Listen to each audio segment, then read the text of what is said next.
Hello and welcome to the second episode of Plaintext, a podcast that covers interesting security and privacy-related topics in the cryptocurrency ecosystem.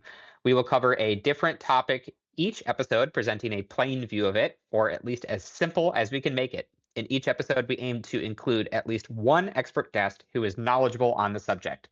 Some episodes will be relatively quick if we can cover what we need to cover in a short amount of time. Other episodes may be long to ensure we cover what we want to cover in that episode. Plaintext is published by Magic Grants, a 501c3 public charity that provides scholarships for students interested in cryptocurrencies and privacy, supports public cryptocurrency infrastructure, and promotes privacy. I'm Justin Ehrenhofer, a board member at Magic Grants. I currently work as a testifying expert on matters relating to cryptocurrencies, privacy, and cybersecurity. I previously worked for a self-custodial wallet company, and I previously worked in cryptocurrency compliance. None of the content in here should be considered legal advice or financial advice, and if we learn new facts and circumstances, our opinions that we express here may change. I am joined today, like I was in the last episode, and probably will be joined in many future episodes, by Luke Parker. Hello, Luke. Hey, great to be here, and I'm happy to yet again be discussing what's interesting and worth talking about. Yes, it's great to have you back, and I think this is a great topic for you, of course, just like the last topic. Today, we are discussing divisors. Divisors are a critical component of Monero full chain membership proof upgrade and what it is doing with that. Without divisors, transactions would be too inefficient for the community to reasonably consider. Divisors for proving scalar multiplications were initially proposed by Liam Eagen in May 2022. Now, Luke, I'm going to hand it over to you to talk a little bit more about what divisors are in a more general sense. And then later, I want to talk about the review process for getting divisors in Monero. And then near the end, I'd like to talk more about the specifics of the divisors implementation in Monero. Of course. So as you already said, they were proposed for this purpose by Liam Eagen in 2022. The basic premise is that for an elliptic curve and for a list of points on an elliptic curve, these, of course, are going to be points as you might have done in high school with graph paper. They have an X and a Y coordinate. But the divisor is going to be this actually isn't my absolute depth or relevancy. It's very mathematic. But to my understanding, the divisor is the product of the lines between points, such that it itself is a line that interpolates all of the points. And then it intersects with one additional point, which is going to be their sum. And of course, as you said, this ends up being useful for what we call scalar multiplications. Awesome. So I want to jump into the review process because there was a long review process in this one. And Luke, feel free to chime in if you have some additional context for this. I'm just going to kind of start reading through the process that we had for this. So the Monero community started with Eagen's divisors scheme, and the community wanted to know that it could safely be used in Monero. I guess a little bit of broader context. I'm going to actually toss it back to you, Luke. So why couldn't we just use it as is? Why didn't Eagen give the Monero community what it needed to just use these without worrying about it? I don't feel like we didn't talk about that yet. Yeah, so well, we did say this was published in 2022, and I believe that means Monero started considering them for usage in 2024, would it have been? So even at the time, it was only a couple of years since the idea was posited. And of course, when we discuss Monero, we really want something we know is stable and we can, in fact, move forward with. So Eagen did not publish his work at a conference. And conferences are theoretically valuable because with conferences comes the idea of review. The people who organize conferences are supposed to review, select, and curate the papers which are accepted. And of course, as part of the conference and the proceedings around it, that paper is notably presented to the audience of people at the conference, which of course itself encourages discussion and review. Now, this is the very ideal state, though some conferences are lacking in review. This isn't to call out any specific conference or to say conferences as a whole are bad, but it is to say that when papers are reviewed for conferences, they're not necessarily reviewed to the depth that we would want. And even if a paper was accepted to a conference and met their review standards, it does not necessarily mean it was reviewed in full depth with all of the exact claims that we care about scrutinized with a public stamp on it. And even then, we would still want to do our own review and have our own consensus on it. There's a review process. There's many different ways of handling review in many different degrees, as I'm sure we'll get into in just a moment. But to go back to why we couldn't use this immediately, as far as we knew, Eagen's paper had not received any review from any group, organization, entity, or event. And not only that, but Eagen published the technique, Eagen published the math around it, and Eagen did write at least somewhat in the direction of a proof that this scheme was correct because there was only, a few exceptional cases, and those exceptional cases happen with negligible probability, which is what we really want to discuss when we discuss, almost every zero knowledge proof, is that, yes, this only breaks, in once in the lifespan of a million universes, and therefore not our universe. But while Eagen wrote that, as I said, this math isn't my strongest suit. I'm much more of an engineer. And when it comes to security proofs, yes, security proofs again aren't my forte. But even as I was reading this, it was clear that, yes, Eagen wrote why this is an idea, why this has bones to it, why we should be working on this idea and discussing it and continuing with it.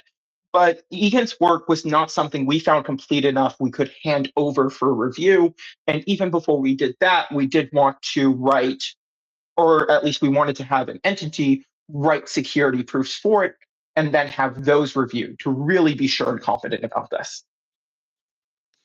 Right. So just to summarize, there was this really cool scheme that was useful to you when you're trying to put the building blocks for Monero FCMP together, but this building block didn't have all the difficult justification for why it was secure built out. It just gave a suggestion, hey, this is probably secure for these reasons, but didn't do the actual work to demonstrate it for the purposes of deploying it on a multi-billion-dollar value network.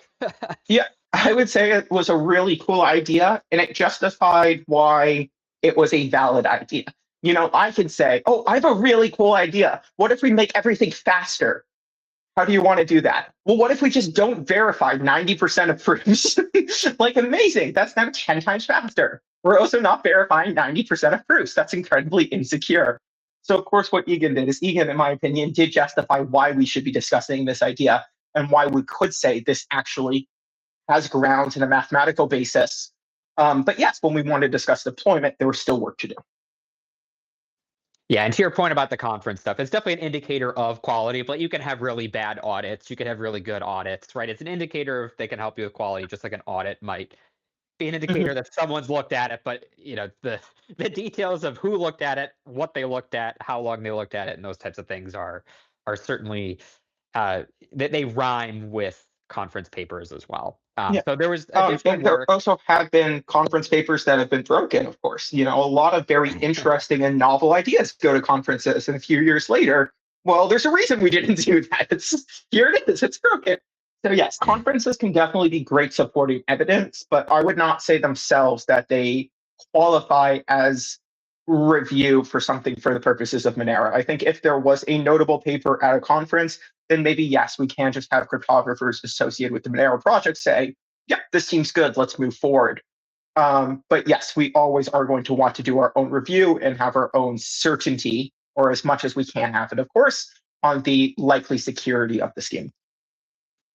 Yeah, makes sense. So this is an instance where additional security was desired. So the Monero community, with the help of Magic Grants, sought to get further review into these types of things. And the intent when Magic Grants was working with the Monero community on this was for one security firm to be selected to initially write the security proofs, and then for those security proofs to be checked by a second firm that is going to be performing the peer review. And the idea is if both of these groups agreed that this all looks sensible, then we have defense in depth. We have multiple smart people saying that this all looks pretty good, and then we have good confidence to continue using it to start using it in Monero with FCMPs. Yeah, That was I the just want to theory. briefly chime in, of course, like, yes, this is the idea of peer review. We have something posited and we have other people who are peers review it. But one thing I want to comment is that, as we said just a moment ago, yes, we didn't even think Eagen's work as is was ready to be reviewed. To be ready just, for review to sign off for deployment. First, we wanted one group to expand the security claims, the definitions, and the proofs so that we had enough of a basis we were confident moving forward with the peer review. But the other thing I want to highlight is we say that we're discussing having one firm do the proofs and then one firm do the review. And I just want to clarify that earlier I said, of course, we want cryptographers associated with the Monero project doing the review and assigning their certainty to it. But here we're discussing having a second firm do the review and trusting that. What I just want to note is that over the years, there have been many wonderful cryptographers associated with the Monero project. And while some of them do get funded via the Monero community crowdfunding system, and while some researchers have been funded through Magic grants, some cryptographers have been part of companies, whether they have formed their own research outfits as the years have passed on, or whether there have been companies within the Monero ecosystem, such as notably CipherStack, who organizes and provides infrastructure for these Monero, for some researchers that I would say are associated with the Monero project and is their formal employer. So of course, when we discuss, peer review in the second firm reviewing it, that of course may be the people that I would say are Monero cryptographers doing this review to have certainty. But over the years, the cryptographers associated with the Monero project have, as I said, taken many forms, and some of that is in these second companies that were being considered to do this second review. Yeah, the main thing I want to get across with the second review is not just that they are the only ones who can review it, and then we have a black box or two people said it's good, and therefore you must trust it. Like, certainly anybody would be able to review the work that they had done, but just to emphasize, there are two people that we wanted to pick that were trusted and capable of doing this work and actually took ownership of the task of determining an actual assessment if this is worth it or not, or if they just did like a sort of passing, yeah, I did a quick glance at it and I didn't see a problem. That wasn't the standard we wanted.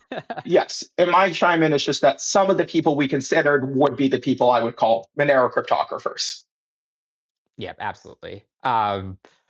So to continue, that was kind of the initial goal that we set out, was to do those two layers of people responsible. But that ended up being a way more difficult challenge than we initially imagined. We had hoped that this entire process would be about 2 working months, certainly performed within a year, maybe 1 month of the first firm writing the security proofs, and then about a month of the second firm reviewing them to confirm that they look good. And maybe there'd be a little bit back and forth in addition to that, but that is roughly what we had scoped and discussed when figuring out what this type of project might look like. And that just didn't really happen. I'll talk more about what it ultimately ended up being later. But that's what we thought approaching this type of project, and it ended up being much longer than that. So the first firm we worked with did deliver security proofs, but when they were reviewed by a second firm, CipherStack, doing that sort of second check, they were deemed to not be comprehensive over the subject matter and sufficient for the desired use case in Monero. So it doesn't mean that they were necessarily wrong, but we needed coverage for, let's say, this broad scope that covered everything Monero, or that would be relevant to Monero's use. And the belief with the second firm is that it covered only the pretty narrow portion and didn't account for all these potential cases that would come up in Monero's use. So in simple terms, CipherStack felt that Monero could not safely use the proofs without more supporting evidence. There were then 3 stages of back and forth with this between these firms, presenting additional work and then reviewing it again. So the first firm would make incremental improvements to their proofs, and then CipherStack would not agree that the additions made the work complete. So there were additional back and forth rounds. The second project that was done was for negative coefficients, and the third project focused on logarithmic derivatives. And then after all this back and forth, CipherStack came to Magic Grants and said, this doesn't seem to be working very well. There seems to be a bunch of missed things. They suggested a long research project to comprehensively approach divisors in a more academic context, getting it more in an academic ready paper that would be submitted to a conference. And the amount of scope that they initially proposed for that, unfortunately, was just prohibitive. It was too long. It was too expensive. It's just something that the community would not reasonably have been able to bear the burden of. I don't remember the exact timeline that was discussed, but I believe we were talking about a year or potentially even more than a year project as it was initially pitched Yeah. in passing. And So because of it was such a course, broad scope, we didn't really have that more formally proposed, but it was clear that there was a potential for this to become a very, very, very big thing, and it already had been a bigger thing than we had expected. right. And of course, we did want something, that was so academically rigorous, one could say. We did, of course, want to have certainty. We're not trying to play it fast and loose with Monero security and how we consider it. But at the same time, we didn't, just to describe this in the worst way possible. Obviously, I don't mean to suggest anything negative of this proposal or demerit it, but just to present it in, of course, this very unflattering light, just to say like what the worst case would have been. We don't want to write an undergraduate textbook on the basics of mathematics, all the way to elliptic curves, all the way to divisors, to all possible use cases, and buried in chapter 17 is our specific protocol. We don't want this, hundreds of pages long textbook, when if you really do want to get into the history and theory of mathematics, yes, you can write textbooks that are hundreds of pages long. So it's not that we didn't want this academic certainty, it's that we wanted to scope it to the reasonable subset of work that we actually wanted to deploy and move forward with. And we needed academic certainty on that. And we were clear at all times that, yes, we do need academic certainty on this. However, for this proposal, the scope, as you said, was prohibitive, and it wasn't clear that the scope was solely for as Monero needed it.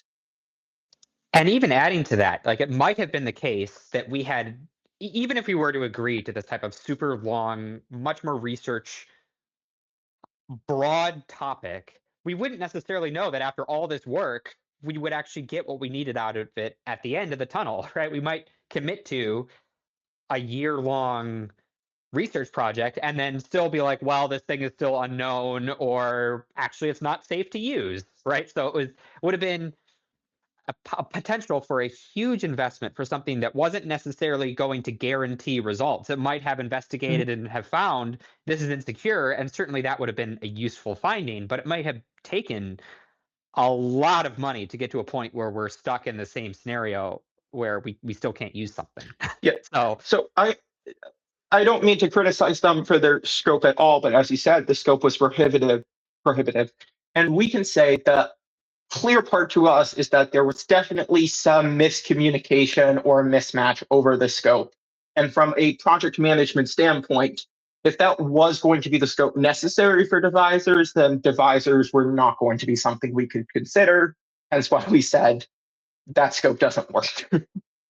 Right. Like at the time, we were considering if this is the only way to really get proper justification that this is secure, then we may need to have a serious conversation about not using divisors in Monero at all and not getting the efficiency improvements of divisors. It might be better to deploy Monero in an inefficient form than to try and go down this super long path, potentially delay the Monero FCMP ++ upgrade for who knows how many years before this would properly be resolved. Of course, we know now what the timeline ended up actually looking like, but at the time you don't know this, and so you need to be somewhat skeptical and careful about signing up for things that might literally just be years and years of research for something that might just not have a resolution.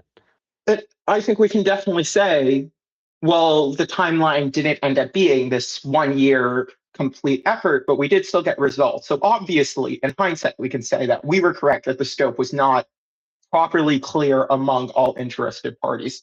But however, why don't we kick it back to you to continue with how things actually went, so we can say why we can say that in hindsight. Yeah, there's a lot of in this. It's a multi-year endeavor. So, but at the Mhm, time, this did leave the Monero community in a pretty precarious position, right? We did want to use the mhm. divisors. We didn't have the assurances necessary to do so. We had already spent resources on multiple reviews with limited benefit. There was no immediate end in sight. It was a relatively tough position. And we had already at this point spent more than we anticipated, just because there were 3 rounds of back and forth rather than what we had thought of one. So Yeah. it already had Not to exploded say in time and scope. not to say that that was 3 times more expensive than the originally desired review. I believe, each of the segments were less than our total budget. However, it does, yes, when you have 2 more unexpected segments added on, it does exceed the overall amount that we hope to pay for this topic. Right. So we were kind of in a tough place where we had one firm that they believed in the first, through their security proofs, they believed that they had sufficiently demonstrated the usefulness of divisors in Monero. So they were giving their thumbs up. The second firm looked at their work and said, we don't concur with their opinion. We're not giving our thumbs up for deployment. So, and they are, like you mentioned, CypherStack is a respected firm within the Monero community, certainly. And so their Yeah. opinion is very, very, it's taken uh, very, very seriously. If they say it's not ready, we need to be damn yeah, sure that it can actually be moved.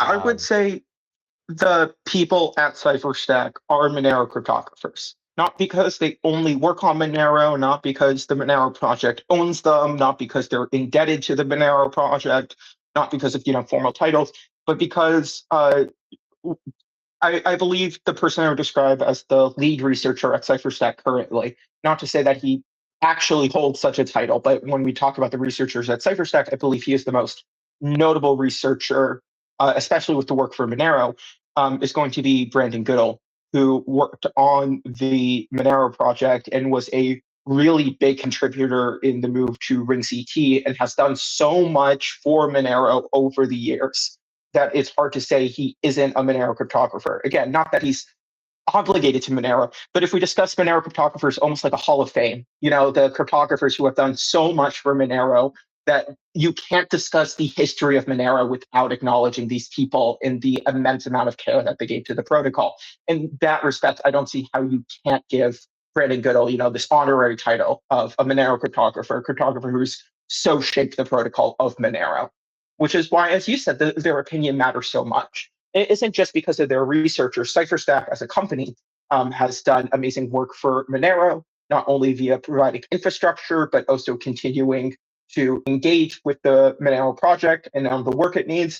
And then also CypherStack themselves have independently organized research efforts to benefit and for the necessity of the Monero project. So we really do have to acknowledge not only their researchers, but CypherStack, the company itself. Yep, absolutely. And so at this stage, because we had so much back and forth between these firms, and we needed basically, like I said, we had 2 options: either drop it and move on, which we legitimately did consider, or the other option is, okay, we need to bring in someone who hasn't been in the thick of it to sort of do a higher level reassessment and see if there's anyone else who would maybe be able to communicate this better, maybe be able to get people to align on specific things better, maybe understand the scoping a little bit more clearer, a little bit clearer, sorry. And so this is when Magic Grants ultimately decided to approach a third firm, ZK Security. We provided them with the documents that were created by the first 2 firms and their review processes, and we asked them for an inclusive quote that would require them to the ZK Security to fully defend their security proofs. And if they observed a small issue, they would need to account for it, proceed with fixes instead of kicking the can back to us. We didn't want them to say, "Hey, we found this minor thing, send it back," and then a bunch of rounds back and forth. We basically approached them and said, "Hey, we need to kind of get an all-inclusive quote here to be able to figure this problem out. Is this something that you are able to work with us on?" Of course, if they were to perform a review and can demonstrate that divisors could not be safely used, even with fixes, then of course that would be considered an acceptable delivery as well. It's good for us to know we can't use something. But we did ultimately look for a third firm to be able to look at what the first two did and hopefully provide their own view of it as well. And they certainly have expertise to be able to provide a reasonable review as well for this type of work. So that's what we try to do. Basically, we tried to look for a second firm. A little bit of context on the scoping of the first firm. I know that this isn't strictly a technical discussion about the protocol itself, but I still think it's interesting to have some discussion and conversation about the scoping that goes into picking the vendors for these type of technical reviews, because maybe you'll be listening to this and would be interested in trying to pick vendors for these type of technical topics. So at the time when we picked that first firm to do the review of Divisors and write those security proofs for it, we believed that we actually had negotiated a pretty similar type of arrangement with them. The contract language that we settled on with them did require the firm to provide a proof of soundness or a valid counterexample, and it also included a bonus that was contingent on this. So if they had done a bunch of work into it and said basically, we can't really definitively prove this, or we can't provide the evidence for this, that was an outcome we wanted to avoid when we were initially talking to this vendor and getting their quote from them. So they were nice enough to include this bonus that was basically contingent on them being able to deliver something that was useful to us. And we believed that that type of structure would be sufficient to incentivize their delivery of useful work.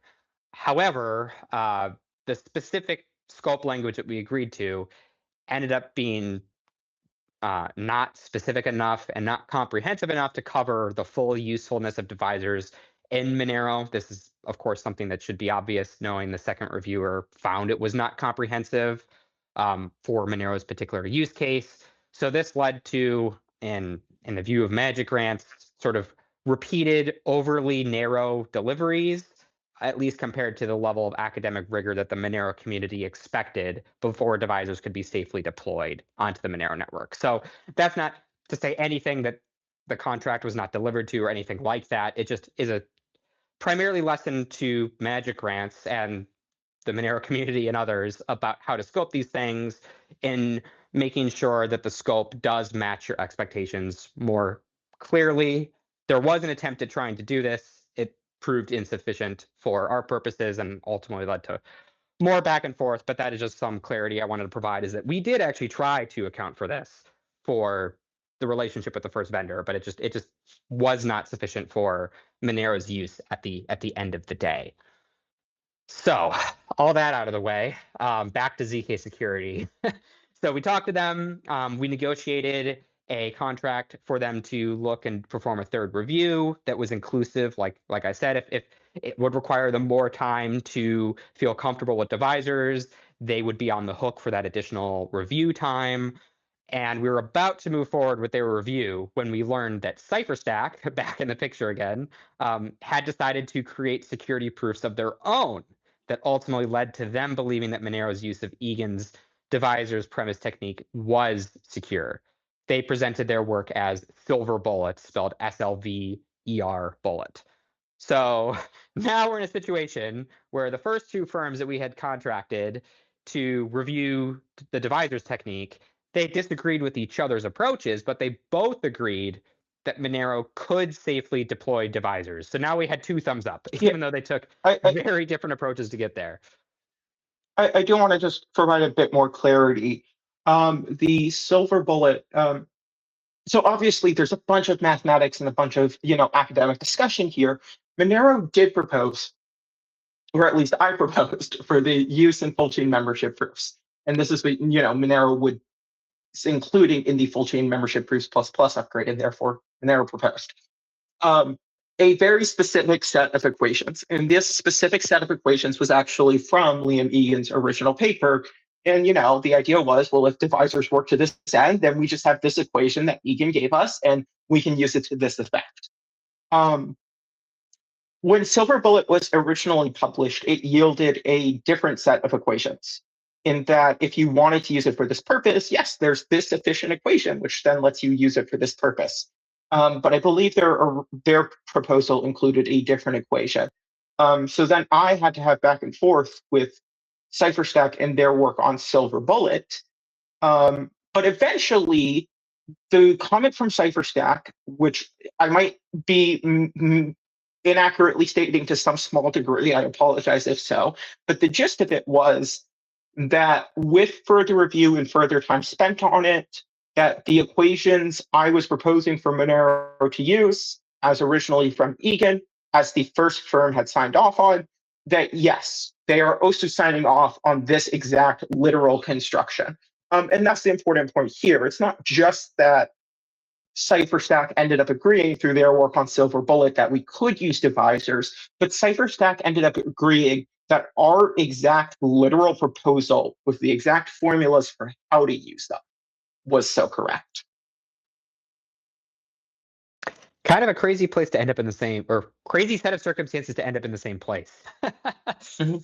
But sometimes that's how it works. And when we, for what it's worth, when we were discussing the initial scoping for this, we were completely open to the idea of, instead of reviewing one firm's proofs and saying, yeah, they're good, also someone else making their own independent set of proofs and justifying to the same effect. Basically, two different ways to get to the same answer. And that's also acceptable because you have two people that have done that work. And that ended up kind of being what happened here, even though that was not our intent Right. at trying to get confidence in that type of approach. So yeah, but now we have two groups. They both say, yes, thumbs up, you can go forward with this. But just given the fact that this had been a headache up to this point, at least from a sort of project manager-ish hat on, the Monero community and Magic Grants still believe that there was some reasonable value in a third review. Like I said, even though the other two said, yes, good to go, just the relationship there and the fact that some additional financial resources were available meant that we did proceed with a third review by ZK Security, even though it wasn't necessarily, strictly necessary anymore. We already had the two approvals we were really looking for. We Very did inform. thankfully for Monero, when the full chain membership proofs plus plus proposal first came around. Obviously, I don't want to discuss the full history of full chain membership proofs here, but when full chain membership proofs plus plus was proposed, and I did the initial sketch, and I convinced people like, yeah, this is something we could work on and could deploy over Monero. I made a pair of requests to the Monero community crowdfunding system, the CCS. One of them was for the FCMP research, and one of them was for the FCMP development, together creating, of course, the FCMP research and development budgets. The development CCS was for my work personally and covered my work on implementing all of this.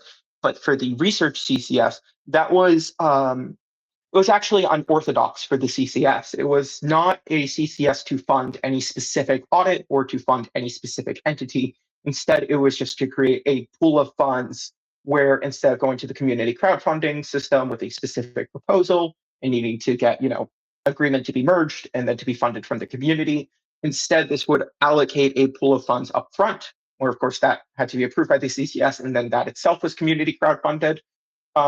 But after that, instead of having as much bureaucracy and having to wait as long for individual requests to the CCS, the rules for that disbursements could be made so long as myself and Justin Berman agreed on the expenditure, and also it had rough approval from the Monero Research Lab, which is the community of people in the Monero project who care about its research and so actively participate in such discussions. So we did, at the very start, allocate a notable pool of funds for all of the potential research auditing that would come up. So thankfully, that was done with a conservative choice. And then thankfully also, Monero's price had greatly appreciated in the time between crowdfunding and all of this happening. And the fact that the original crowdfunding was conservative and the fact that the price appreciated did let us bear all of these, let's go with budget overruns. So you got lucky. Yeah. I'll accept that. But yes, thankfully everything worked out. um, That's the yeah, so we important went. part. Yes. So we did inform ZK Security of CypherStack's additional work with Silver Bullet, and ultimately, we basically told ZK Security, we don't really care how you come to consensus in favor of this as well, whether you build on Silver Bullet, whether you build on the work from the first vendor that kind of built on Eagen's initial work, or if you even wanted to do your own third completely separate thing again. Like, as long as you get to the same end result where you feel very confident in Monero's use of divisors, then any of those methods are acceptable. They did end up building primarily upon the work of the first vendor, so it wasn't all for nothing either. In addition to getting the approval from that first vendor, they also reviewed it, added their own comments, and made their own changes to feel comfortable with, Monero's desired implementation. They actually did have a few suggestions in their work. Luke, can you summarize the suggestions that ZK Security made during their final review? I know we're not going to be Uh, implementing any of the right. suggestions, but So I remember one notable suggestion. You're saying plural suggestions, so you might have to remind me about what the other suggestions we want to discuss are. But one notable suggestion was we require these divisors to be non-zero, which is literally that. Obviously, if the divisor just evaluates to zero, then no matter it's a function. It takes in the variables x and y, and it evaluates them and outputs a result. If the divisor itself is zero, that could cause issues. So as a part of the full chain membership proof, we require the divisor be non-zero. We just require that at least one of the variables is non-zero. But that actually is expensive to do the naive way. The naive way is simply to go over each and every variable and check if it's non-zero, which you can definitely do. But that would actually be very slow and expensive in comparison to what we do. What we do is we just check that one specific variable is non-zero. So, of course, if you have 100 elements in this polynomial, well, now you only have to check one of them. That's going to be 100 times faster. But not only that, we don't explicitly check it's non-zero. We check that it's explicitly the value 1. And the reason we are able to do that is because for this polynomial, yes, you can multiply it by any scalar value that you want. So if you want to multiply the entire thing by 2, that's fine and it still works. So you can multiply this by whatever values needed so that if a coefficient was not 1, it would in fact be 1. The only exception is if that one coefficient is 0. So if that one specific coefficient that we check was 0, we're incomplete, and that we will reject it despite technically there being a valid divisor. Even though there's technically a valid divisor, we require that the divisor be non-zero, and we check that by requiring the specific variable in effect is non-zero. So ZK Security made a very specific suggestion, which is instead of checking that this specific variable is non-zero, we check that a weighted sum of all of the variables is non-zero. And the reason that would work is, of course, if you take the sum of all the variables. Well, if all the variables are 0, then the sum is still going to be 0. But if you take the sum of all the variables and any of them are non-zero, then you would expect that the result is in fact non-zero. And they suggested taking a weighted sum for reasons I won't quite get into here, but yes, that is a key part of it. We didn't move to that suggestion simply because this has been in the pipeline for about 2 years now. We really started shifting to, audits. I review about, a year ago, maybe even a year and 3 months ago at the time of recording. So we didn't want to make any further changes. And also, the probability of a non-zero divisor, which we falsely identify as 0, is in fact negligible. It is of such small probability, we can assume it's never going to happen. For completeness sake, to really be sure that this never happens, we can just say, hey, if you want to use this value, it has to have a non-zero divisor. So when you first decide the value to use, immediately check if it has an associated non-zero divisor. Don't wait to do it, because if you wait to do it, you may find out that it doesn't in fact have one. But there's just such little probability of that. And we went back to ZK security and we said we actually do love this suggestion because it's a great suggestion. However, we don't think this is ever going to happen statistically because it isn't going to happen. And even if it did, for the way Monero uses this, Monero only uses it for like very select ephemeral randomness. So there's not really a way that you would have an output where the output isn't spendable because there's not an associated non-zero divisor. No, we just use this for ephemeral randomness. So you would just have to resample, some ephemeral, bit tongue-tied, ephemeral randomness. You just have to redo it, and it's not really an issue. But I said I really appreciate the suggestion because, yes, they did solve that problem, and that's neat to see. And as part of that discussion where I acknowledged that, they also said that our divisors are, quote, malleable. And what that means here is that we actually do have multiple divisors representing any single value. So we have a certain method of construction, and with very negligible probability, yes, that might give you a divisor that is not zero, but we falsely believe is zero. But as ZK Security noted, you can find other divisors. You can just find them. You can malleate it. You can shift it into a different one.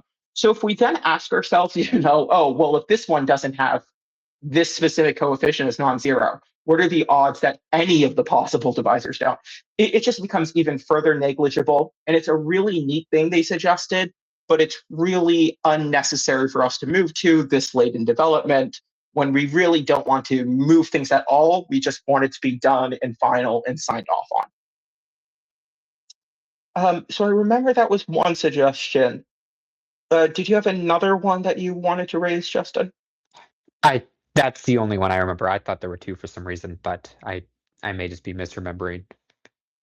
Yeah, too long didn't read. We require this value not be zero. We have a check that will falsely identify something as zero with negligible probability. Guessing Satoshi's private key probability. Even if that happens, we accept it because you just sample a new random value and move on. There's no risk of like an output not being spendable or anything. But they had a cool trick that on paper is better. Good for them. Yeah, so in summary, all this context to say that with all three firms agreeing that Monero could safely use divisors, we could finally feel comfortable with their inclusion from start to finish. The review process took 2 years from Monero's. Really, Luke, your interest in using Eagen's technique to us feeling confident that we can actually use it. I believe that took over 2 years. Yeah. And of course, I'll say my interest. It was actually suggested to me by another researcher, and they were the one who really were like, "Oh, if you want something efficient, like this is what you're looking for." But yeah, like in hindsight, like I mean, it really is a much more efficient technique, and I'm happy that this work was done, not just for like our use in Monero, and not just because I don't have to go back and rip it out. I don't have to do the more work of removing it. But at the same time, I think it was, worth it to the larger academic community to have this discussion and work on these results. It is nice that we ended up in a good place. With the benefit of hindsight, just to talk about a few lessons from this, and then we can get back to the application in Monero. Magic Grants should have approached the situation a little bit differently. We should have been clear that the security proofs would have to withstand scrutiny, especially for the particular application in Monero. We thought we'd make that pretty clear, but maybe in scoping a proposal for what we asked for, that might not have been super well communicated to a new firm we were working with. Threading the needle between the work being good enough to justify its security without spending more than necessary on parts we don't need, like support for other protocols that Monero wouldn't use, or going down this huge academic exercise in the history and everything else, that balance can be pretty challenging, and we're not always going to get it right. But even if the finances allowed for reviewing much more scope than we needed, that also would have compromised the timeline. Things could have taken forever. We didn't want a multi-year long review process for this if we could avoid it. So there were a lot of challenges in getting the scoping exactly right for Yeah, the end result we needed. and of course, with CipherStack, we said like for their first proposal on this very comprehensive text, like it was going to be like several months to a year, but for their resulting work on Silver Bullet, which we can actually discuss, like it isn't a very academic text, and it really does cover this from zero and provide security proofs that they were satisfied with, and we can discuss it as this really great work. At the same time, it did not take as long as the original work they were discussing as an alternative to the current process. So while it's great that they did it, and we can in fact say it was, almost a necessary part of moving forward and having this review, in hindsight, um, we can reiterate that, of course, yes, CipherStack's original scoping of, several months to a year was not how things ended up. We did end up with, something with a much more practical timeline for our purposes. And again, that isn't to criticize them for their scoping. That you might have looked at that and always said, "Oh yes, this is going to take a year," but only when you're, a month of work into it, you realize, "Oh, this does come together a lot clearer." Um, but really, it just does kind of prove the point that there was a more reasonable and concise path forward than that one discussed potential option. Yep, absolutely. And at least with my magic grants hat on primarily, this whole case, the whole situation here emphasizes the importance to me of building strong relationships with the audit firms who understand the level of review that we need so that hopefully we have much quicker discussions there. Um, and that they understand the context in which the work that they work on will be Mhm. reviewed and what it will be used for. Sometimes that's not super apparent to new firms. In CipherStack's case, they definitely knew the context as best as anyone could reasonably hope to know, given their involvement. But even so, there were still challenges with scoping. So Yeah, it's not personal one silver bullet relationships. to use silver bullet again. uh, Personal relationships and knowing how to effectively communicate with each other and how each person communicates is really important. Like when we say we need X, uh, but someone doesn't really understand like what that means. Versus, for in the case of CipherStack and Monero, CipherStack deeply cares about Monero and ensuring that everything has the proper amount of rigor. So when we say we need something that we're ready to deploy in Monero, like they completely and immediately understand that what that means without needing any further clarification. So definitely working with people and you can trust, and how each other communicates. It's a major step up and boon when contracting, review, and audits. So ultimately, we reached the end of the journey. Yay. We spent more than we intended to, but we did avoid the worst case scenarios of being completely out of budget or taking way too long or really delaying Monero FCMP's implementation. There are reasons for Monero FCMP implementation taking a while, but it's not solely Divisors. It's not just because this went super long. And Magic Grants is incorporating the lessons that we learned from this whole process to our other audits going forward. So now that was all out of the way, I do want to bring this podcast episode back to talk about the application of Divisors in Monero, a little bit more technical. Yeah, why do these matter, Justin? Yeah, we haven't really covered that yet, have we? Just a bunch of whining about scope. Luke, this is going to be primarily questions. This section is going to be primarily questions for you. But first, how are divisors going to be used in Monero? Yeah. So as I said at the start, elliptic curves, they're math thingies. And if you remember, graph paper in high school, we have X and Y coordinates, and it's a whole thing. Um, but of course, what matters here is when we discuss an elliptic curve, we have points on the elliptic curve. And when we colloquially say that we're adding 2 points together, the formal mathematic description of it is that we are taking 2 points on the elliptic curve and we are drawing a line through them. And that line intersects with exactly one other point on the elliptic curve. And the other point on the elliptic curve it intersects with, that is the third point that we are considering their sum. Friendly reminder, I am not someone who has been, formally taught mathematics at the relevant degree for this. So I apologize if I make any mistakes, but that's the very rough description.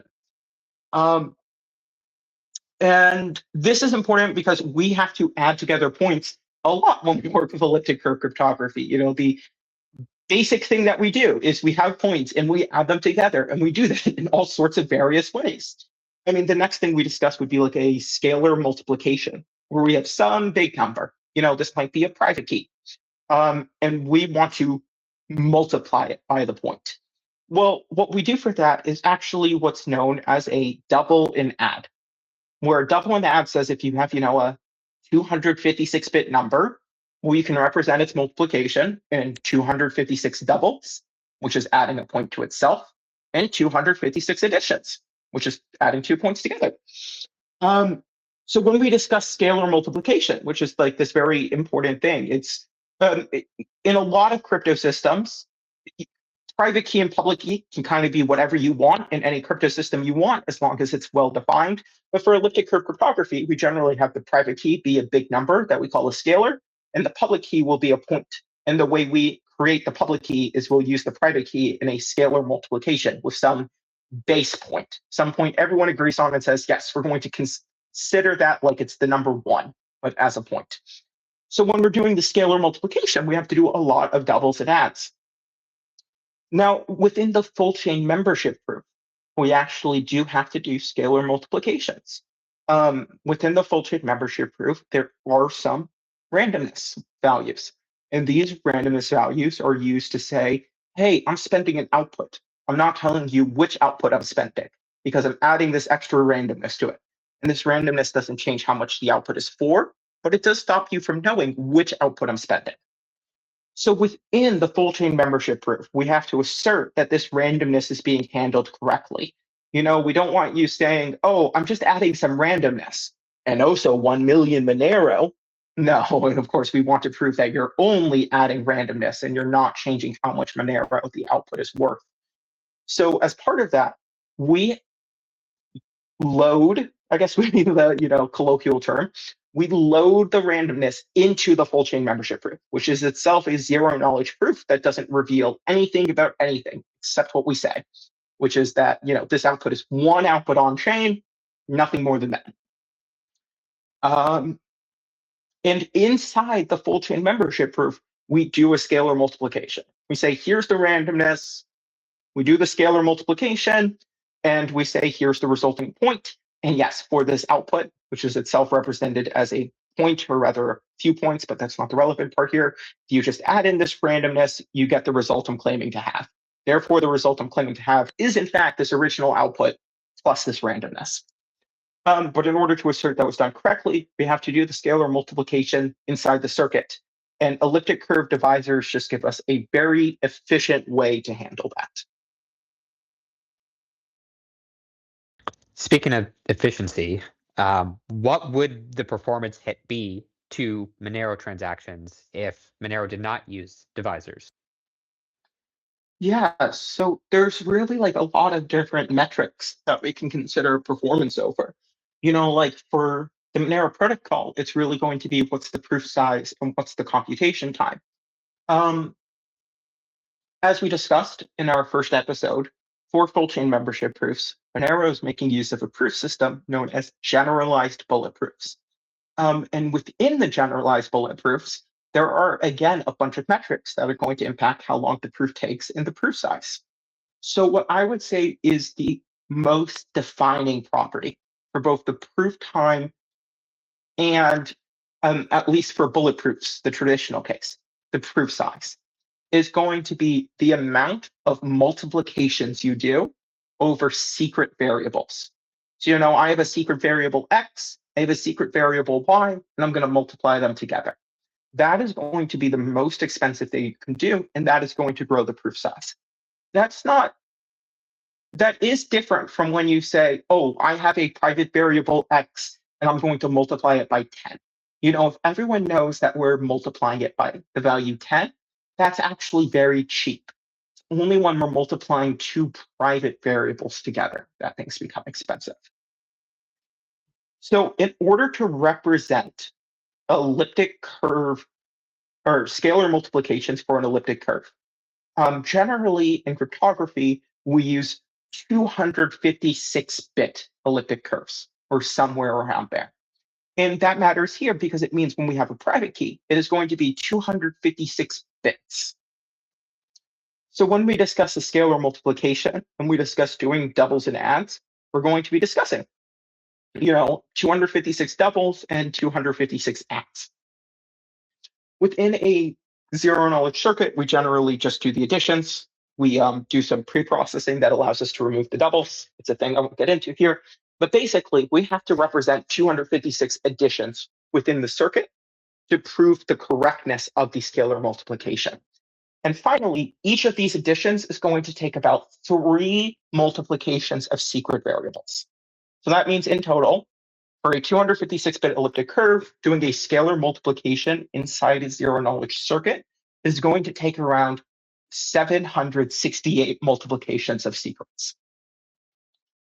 Now, within Monero, I believe we have to do 3 or 4 of these on the first step. The full chain membership proof has a Merkle tree, and the Merkle tree has multiple layers. I don't want to get too far into the definition of a Merkle tree here or how it works, but basically you have a first layer, and then you have additional layers on top. And for the current deployment of Monero, I believe we're considering 7 layers in total. So if I recall correctly, for the very first layer, I believe you have to do 3 of these, and then for each additional layer, you have to do +1. So that would mean that Monero is expecting to do around 10 scalar multiplications in its full chain membership proof. And if we paid the traditional cost for scalar multiplication, this means that we would be doing 7,680 multiplications of 2 secret variables. Not to mention all of the ones we do, when we aren't handling scalar multiplications. We do other things within this membership proof. So the big number is, let's just say 8,000. It would be roughly 8,000 operations. And that isn't quite true, because if we were changing how we did the scalar multiplication, we would also change how we would handle other parts of this. And there are more efficient parameters. Right now, we're considering, I believe we're targeting a 7-layer proof. If we did have these increased costs for scalar multiplications, we might consider less layers, and therefore having to do scalar multiplications less often. And that has a variety of trade-offs, but of course, this would all be considered if the cost of scalar multiplications went up. But regardless, just to, roughly state it, we would probably be looking at 8,000 multiplications of 2 secrets within the proof if we use the traditional method of scalar multiplication. For the target parameters for deployment, for our targeted parameters, I am very proud to say that the full chain membership proof only uses 768 multiplications over private variables.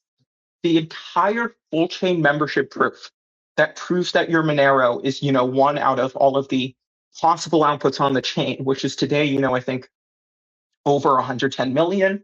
And I think the proof itself at this configuration supports a few billion. It might just be a couple billion. If we get more than a couple billion outputs on chain, the proof's just going to get a bit larger and a bit slower, but it will automatically adjust. So that's really incredible and something I'm really happy to have worked on and really proud of.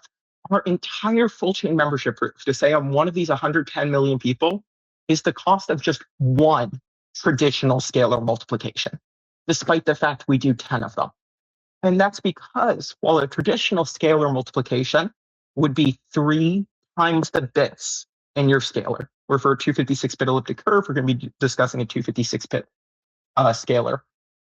Thanks to divisors, it just takes 7. Not 7 times 256, just 7. No matter what elliptic curve you're working with, it only takes 7 multiplications of 2 private variables. And that's really just so much more efficient and incredible for us to work with. It isn't exactly that clear-cut, because with the traditional method of scalar multiplication, you have to do 768 multiplications of private variables, and you also have to specify a lot of private variables. like if you're doing multiplications with them, well, you have to define them first. In defining variables itself, yes, that takes spots in the circuit, and that's another thing that impacts the time it takes to verify and how big it is, even if it's not the dominant factor. For divisors, we only have to define 512 variables. So, it's 100 times less multiplications, where I said that's the most important thing for verification time and proof size. However, it's only 33% less variables that we have to define. So it's still less variables, and obviously it's just much, much less multiplications, but we still have a large amount of variables we have to define. And one important note is we have to define the variables differently. With the traditional scalar multiplication method, we can define the variables anywhere we want, and it works. But for the divisor premised method, we do have to define the variables some way that we can hash them. Or hashing is its own thing in cryptography that I'm not really going to get into here. But the important thing is that practically, we do have to place these variables in vector commitments, which is a major feature of generalized bulletproofs, which we covered in our last episode. And that's why divisors are so great for the use in Monero with full chain membership proofs. Not only do they require committing to less variables, not only do they have a fraction of the multiplications, but they require you be able to define your variables in this slightly special way. And we're using a proof that just immediately and inherently gives us the ability to do that. So it almost is, a match made in heaven in that regard. That said, adding more vector commitments does increase the proof size. So we do have, in the end, a bit of a trade-off. Yes, we have less variables to commit to, and yes, it's much faster. We're discussing a 10 times faster proof because of this. But at the same time, because we have to define these variables not anywhere, but specifically in vector commitments, for our use case, I believe it does grow the proof size. But considering that it's 10 times faster, and we couldn't really discuss the proof if it was 10 times slower, there's no real way to say it wasn't worth the trade-off, and it's a very key part of the full chain membership proof. I could say it wasn't worth the trade-off. I can also say there's a reason you're asking me. Well, I can say there's a reason you're asking me the questions and not giving an answer yourself. We want qualified opinions on this show. Thank you very much. We should have named the show Unqualified Opinions. But yeah, 100 times less multiplications and slightly less variables committed to. So in that regards, it's more efficient in both directions. When we really look at it, it's about 10 times faster and maybe 50 to 100% larger proof. And generally, we do want to optimize for bandwidth. Generally, the proof size is much more important than the time to verify. But when you're discussing 10x faster for twice as large, you generally accept that. That's about where it makes sense. Got it. That's definitely awesome. I like fast verification, so it makes sense. Regarding divisors outside of Monero, are there any applications of this fun divisors approach outside of the Monero specific implementation? Yeah, so I kind of hinted on this earlier, that I was really happy that we did this work because it means this work is done. Now, anyone and everyone can benefit from it if they have a use case. So now the question is simply, what's the use case? Well, divisors themselves, just as we use them, are ways to efficiently prove scalar multiplications. And that means that any protocol that has to do this could be so benefited. And this actually comes up a lot when we discuss, zero knowledge proofs and arithmetic circuits, which are these, mathematical programs. I probably should have said that earlier when I started using the word circuit. It's basically just a mathematical program that we have a proof of. Scalar multiplications come up a lot, so there actually are a lot of groups who, at least in theory, could very much benefit from this methodology.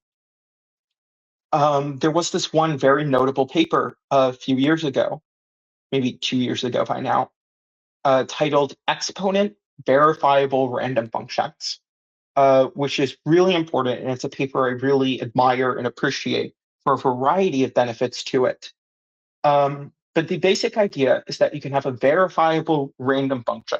That's a function that spits out a number that looks random, but you can verify it. So, I mean, like the most layman's example of it would be like the lottery. Like you want to know that the lottery is picking random numbers and they're not picking, the ticket that their friend bought and will later cash in for millions of dollars. No, you do want to ensure the lottery is played with random numbers. Well, the idea of a verifiable random function is like, yes, this proves it's a random number and anyone can verify it's a random number. So with an exponent verifiable random function, it goes a step further and it says, you sample a random number and people can verify that you sampled a random number. But you don't have to reveal the random number, you just have to reveal a commitment to it. And this is slightly trickier, but it enables a lot of interesting possibilities and is a very cool idea that it's so great to have formalized and worked on. And in their paper, they proposed a construction based off what are known as elliptic curve Diffie-Hellmans, where, again, speak as a very layman, I can say, well, Diffie-Hellmans are just the result of a scalar multiplication.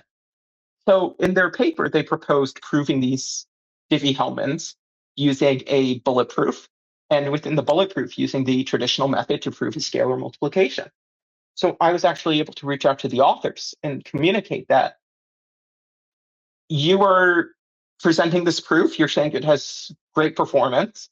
I actually think you can make it even faster if instead you use this alternative method to prove the scalar multiplication, which is going to involve defining less variables and also just a much smaller proof itself.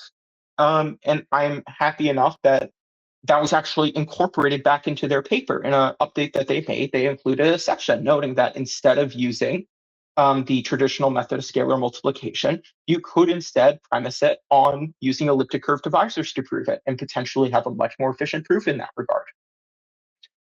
As I said with the episode on generalized bullet proofs, all of the libraries that were written for the full chain membership proof were written in a very generic fashion. And that benefited the Monero project because it made it very clear what each section of the code base was doing and what it was expected to do, which also made it much nicer to review. It's very nice to review something and not have to say, well, what is it supposed to do? What am I supposed to verify it does in fact do? If it clearly says what it's supposed to do, then it's much easier to verify it that it does in fact do what it should do. It also let us quickly develop and work with and test different variants of it. If we built this hyper specialized implementation that only worked for one specific thing, and then later we tried to change it in any regard, it would be a much more complicated effort. But by writing it in this very general fashion, it gave us the flexibility we needed to actually work with and develop this.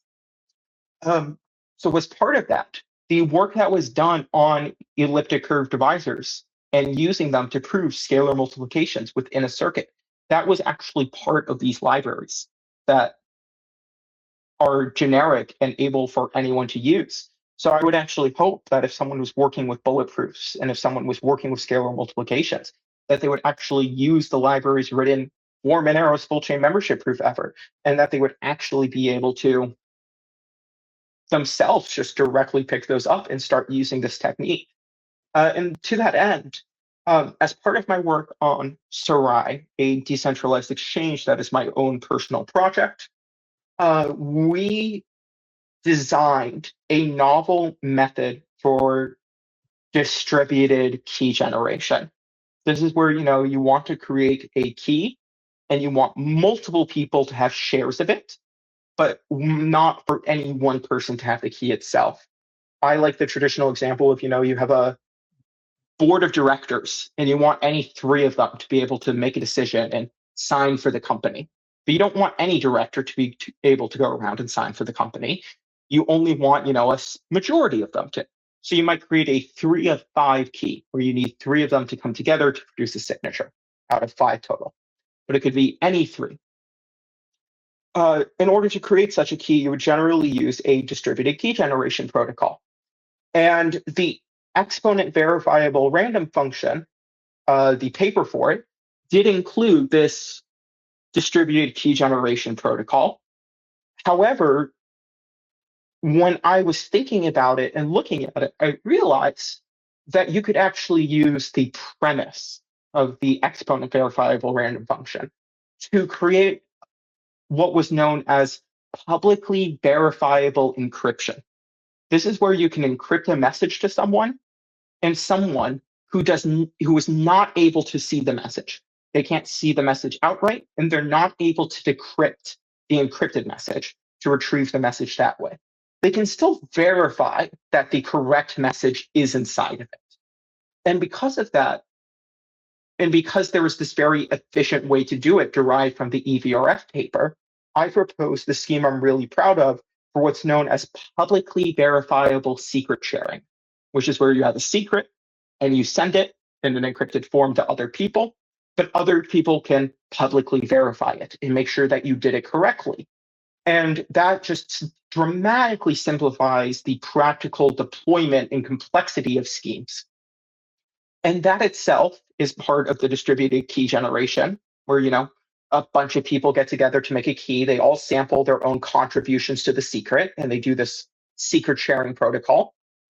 And the reason Sarai was able to build this really cool DKG that's really practical for deployment and has all of these nice properties is not only because of the work on the EVRF paper, but it's also because there were these libraries that were written as just this generic fashion and, had this degree of quality and care to them, and also enabled other people to do other things. So because of that, there is this very literal usage where Sarai, yes, we use them to achieve this very, in my opinion, amazing, although again, I'm tooting my own horn here as I was the one who originally wrote these libraries, and now I'm discussing about how my own project is also using them. But that doesn't change. Yes, this does have a variety of other purposes, even in places you might not expect. Like for Monero, they're being used for membership proofs, but they also contribute to this cryptographic primitive. And also Sarai is kind of putting the pieces together on that to create this way of distributed key generation, which is a really important part of, multi-signature wallets and similar. Can you get a little bit into the Monero implementation? How are the divisors more specifically calculated in the way that Monero does it? Yeah, so the original answer was poorly. Calculating divisors, the divisors themselves, as I've said before, are polynomials. And specifically, I believe the formal definition is going to be for the list of points that you're taking the sum of. It's going to be the product of the lines between each point, where the line between 2 points is a line that intersects with those 2 points in their sum. That's a very, mathematic, academic description. I apologize if I got any of it somewhat wrong. But the important part here is that it's doing a bunch of multiplications of polynomials. And if anyone remembers this from, high school, the x plus 1 times x plus 1, you end up with, x squared plus 2x plus 1. And the important thing about that is when you multiply x plus 1 with another similar polynomial, you end up with this polynomial with one more term. In this case, x squared plus x plus 1. And that keeps happening. Every time you do these polynomial multiplications, they keep gaining these extra terms and these extra terms, and they can become very large. And polynomial multiplication has been discussed in academia for centuries now, because when you do the multiplications, they quickly become very large and it quickly becomes very slow. So there actually is a very large amount of academia on how to make it faster and how to efficiently do polynomial multiplications. The traditional solution being what's known as a fast Fourier transform, which I believe was originally theorized not just for the sake of it, but in order to enable analyzing earthquakes. When they were trying to, analyze a seismograph, and they kept having all of these spikes on it, and they were describing the lines between them. Anyways, I believe that's the history of it. I could be totally wrong, but I believe it is about the signal analysis of earthquakes that we really needed a more efficient algorithm, and this came forward. But regardless, there are, centuries of literature on polynomial multiplication. There are like these very literal methods to do it more efficiently. But the fast Fourier transform has certain constraints about when you can use it in what cases. So there's also been, further decades of literature on making it work in all of these other cases and designing these comparable schemes that end up with solutions.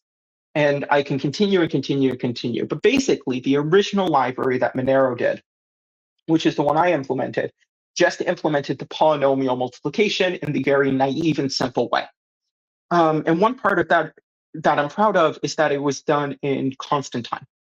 What constant time means is that no matter what value you entered into it, it always took the same amount of time to yield the result. And that matters because if you put a private key into this, you don't want certain private keys to take 1 second and certain private keys to take 10 seconds. Because then if someone asks you, hey, what's the divisor for your private key?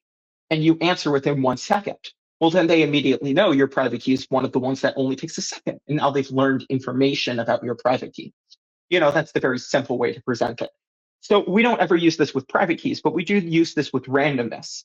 And if someone learned this randomness, they could break the privacy of spending Monero, specifically of spending Monero. If you gave someone these random values, they would know what output you're spending when you spent it with these random values. So one of the things that was very important, just to be very secure and robust, was to ensure this library worked in constant time. So as part of that, I implemented constant time polynomial multiplication. But of course, the issue is that polynomial multiplication is historically very slow. And now I was doing a constant time algorithm, which could never optimize like, oh, I know this value is small, therefore I can optimize around this edge case. No, it always itself had to work without those insights, without those hints, and be very mindful of it. So the library did work, but it was very slow. And to this end, there was actually a contest put forward where people were to work on fast implementations of this library, and whoever did, the fastest implementation would win a prize. I believe the prize was some tens of thousands of dollars. I would have to double check the exact amount. And we actually did get a submission of a very, for our purposes, fast library. It was much faster, and it was actually very interesting. It didn't use a fast Fourier transform, as I might have initially guessed someone would submit, but instead used something known as barycentric interpolation, I believe, which technically is not more efficient. On paper, it still has the same complexities. But because of the way it arranges variables in practice, oh yes, it was several times more efficient. And it created this really, efficient library where something that previously took, I believe it was maybe 10 seconds, now would only just take, 1 second or so. And it was really great, and it just really made this all the more practical to deploy and discuss. So implementation, security important. Original thing was slow. We held a contest, but now it actually is reasonable, and I'm happy to be moving forward with it. Yeah, I believe that's my complete commentary on the history of the implementation. To be clear, this is all about calculating divisors, which only the prover has to do when they're making a transaction. And they're also able to cache things somewhat. So when your wallet boots up, your wallet can immediately start saying, hey, I need a random value in a divisor for it. And yes, that might take a second, but by the time you enter your transaction information and hit send, that will take more than a second. So if your wallet did this when it first booted up, by the time you actually went to send a transaction, you would already have this random value ready and all of the work done for it. So we already had solved the user experience concerns, and none of this was ever going to affect the network itself. Nodes would never have to do this. This was only something wallets have to do when they're signing transactions. But it still really was great to have this much more efficient library, because it meant that even if a wallet wasn't intelligent and the wallet didn't start sampling random values as soon as it opened, have them ready for if they were needed, so the user wouldn't notice the latency behind calculating them. This much more efficient library kind of means that that's no longer necessary, because now they're fast enough that honestly they might take as long as a slow network request to fetch some data. Load a big website or similar. Makes sense. Just down to the last question here. We've gone through a lot on this episode. Do divisors only work with some elliptic curves, or do they work with whatever you want to throw at it? Yeah. So I think this is a great question, even though it's definitely more, technical and academic, because there are some really cool schemes that only work with what we call pairing curves. And generally, pairing curves are used by projects for these very efficient proofs and these very efficient constructions that are enabled by their unique properties. And generally, those also are associated with what's known as a trusted setup. A trusted setup isn't strictly necessary to use a pairing curve. A pairing curve gives you options.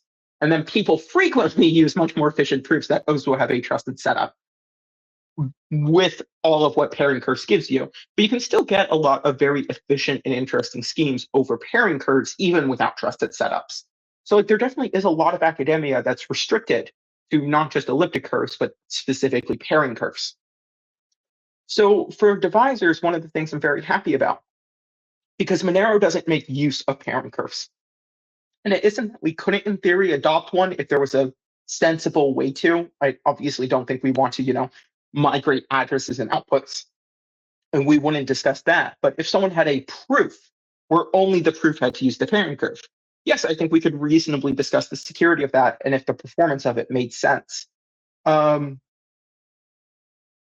that would give us some abilities we wouldn't have otherwise. But, it would be a very whole ordeal and wouldn't really make sense. And because we're likely wouldn't make sense. And because Monero doesn't currently use pairing curves, yes, we do have to ask what works for our elliptic curves, which don't necessarily have all of these nice features. And the great thing about divisors is that on paper, they work for any Weierstrass elliptic curve. And that is, as presented, a subset of elliptic curves. Monero notably uses Edwards 25519, where Edwards 25519, also known as ED25519 or ED25519, is a twisted Edwards curve. And that has its benefits and it has its downsides. One of the benefits is it's just very fast to work with because it uses what are called the, I would say, twisted Edwards curve formulae. Because it uses the twisted Edwards curve formulae, there are very efficient algorithms for computing the sums of points, which, as I said, is kind of the fundamental operation we want over with a point. But here it means that we're not working with the Weierstrass curve when divisors, expect Weierstrass curves. Well, the great thing about Weierstrass curves is that every single elliptic curve can be described as a Weierstrass curve. And yes, we can describe ED25519 as a Weierstrass curve. It's referred to as Y25519, WEI, and then the same number after. So for Monero's usage of it, what we actually do is we'll take an ED25519 point, and we apply what's known as a map. And the map converts the point from one representation on the twisted Edwards curve to its representation on the corresponding Weierstrass 25519 curve. And that allows us to use our current outputs and, our current public keys, current addresses, all of that, but still convert them to a representation that we can then use with this divisors technique for all of the desired performance. And not only is that great for Monero, but it's great for anyone, because if anyone else is using an elliptic curve of a certain structure, or if they're not using a pairing curve, or if they are using a pairing curve, because this works with all Weierstrass curves, and because all curves can be expressed as Weierstrass curves, or I think the technical definition would be that all curves correspond to a Weierstrass curve, which you can map it to. Regardless, yes, this can really be used by anyone, regardless of their specific elliptic curve. And that's just a really great feature. It means that, this isn't only for some people or some groups, and you don't have to say, oh, can I use a Weierstrass curve here and forfeit these other advantages here? No, you pick whatever elliptic curve you want, and you can use this with that. That definitely helps make sure it's able to be taken advantage of by wider groups and more specialized applications, which cryptocurrencies tend to be. So that's great. Well, that's all the topics I wanted to talk about for divisors. Is there anything else that you wanted to share on divisors? No, nothing off the top of my head, but thank you for Just asking. the last hour and a half is enough. I mean, maybe, in a year we'll get a reunion episode together, bring it back, discuss everything again, discuss where we've been since, discuss where Divisors have been since. But yeah, until the reunion tour, I think we're good. Yeah, it will be interesting to see who else picks it up now that we've done a lot of the work to make sure that it's safe to use. So definitely we'll be And keeping an a eye out lot of for that. credit can go to CipherStep in their work on Silver Bullet, which they did publish to the IACR ePrint server for providing this rather complete overview and the commentary on it in their own equations and use cases. They include some use cases that Monero is not taking advantage of, which is something that we discussed with scoping it. But also, it means to you, the listener, is that if you want to use this for any purpose, you can check out their work, and they've done a very comprehensive portrayal of it. ZK Security has a blog post as well. I'll include that in the Mhm. video description so that you can find all the links to the stuff we talked about here. All right. Well, thank you again, Luke, for being on this episode. Like I said, I know we'll have you in a future episode, Thank you but for thank you welcoming me for back. yes, absolutely. And thank you to the listener for listening to this episode of Plain Text by Magic Grants. Let us know in the comments what you want us to cover next. Maybe some ideas could include going more in detail on the Sarai DKG that Luke mentioned, sort of in passing as another application with Divisors during this episode. I know there's all sorts of fun stuff to talk about there. And Magic Grants has helped with various work for that. And there's a lot more we can talk about there. Or if there's anything else you want us to talk about that's Monero or Bitcoin or Ethereum or anything else that's more broadly related. So thanks again for listening. We'll catch you in the next one.